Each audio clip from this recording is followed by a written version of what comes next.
Alors, au Mali, au Burkina Faso et au Niger, tout dernièrement, il y a eu des manifestations pour faire quoi? Pour dire non à l'Union européenne. Et pourquoi dire non à l'Union européenne? Parce que le Parlement européen a décidé de, je ne sais pas, peut-être c'est les sanctions ou bien de faire la pression sur le gouvernement du Niger pour la libération du président Mohamed Bazoum.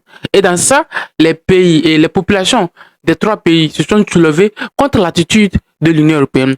Voilà la raison pour laquelle je te fais cette vidéo. Si tu es nouveau sur la chaîne, abonne-toi et partage la vidéo, like. Et je me pose la question, pourquoi faire la pression? Pour quelles raisons? Alors, les raisons avancées par Nicolas Maes, selon pour lui, qui, qui défendait, qui est le soutien incontesté du président Mohamed Bazoum, ce que Mohamed Bazoum était l'ami, était le soutien, le partenaire sûr des pays européens au Niger et surtout au Sahel.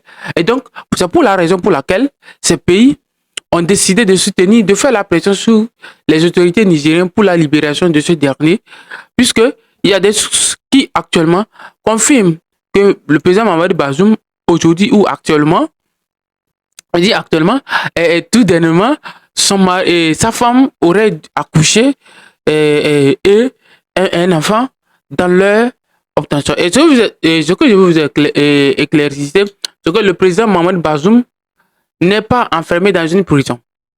Il est enfermé, il est empêché de sortir dans le palais présidentiel qu'il abritait. Il n'est pas en prison. Et c'est de là qu'il vit. Et on l'a privé de quoi? De communiquer avec d'autres. Sauf la seule chose qu'il peut avoir accès, c'est la télé et le reste, c'est tout. Donc, voilà ce que l'Union européenne a décidé et que les populations de l'AES ont dit non. Nous allons démontrer à ces personnes que nous ne sommes pas avec eux, nous n'admettons pas ce qu'ils sont en train de faire. Voilà les raisons pour lesquelles je vous dis, comparer cette situation et par rapport aux pays de Moyen-Orient, surtout, comment on appelle-t-on, les pays qui ont eu des attaques de l'Union européenne et de l'OTAN, c'est parce qu'il y a une partie de la population qui se sont soulevés contre ces pays. C'est pour cela, oui, cette attaque. Je vous ferai une vidéo, mais je vais vous mettre une vidéo, vous allez voir.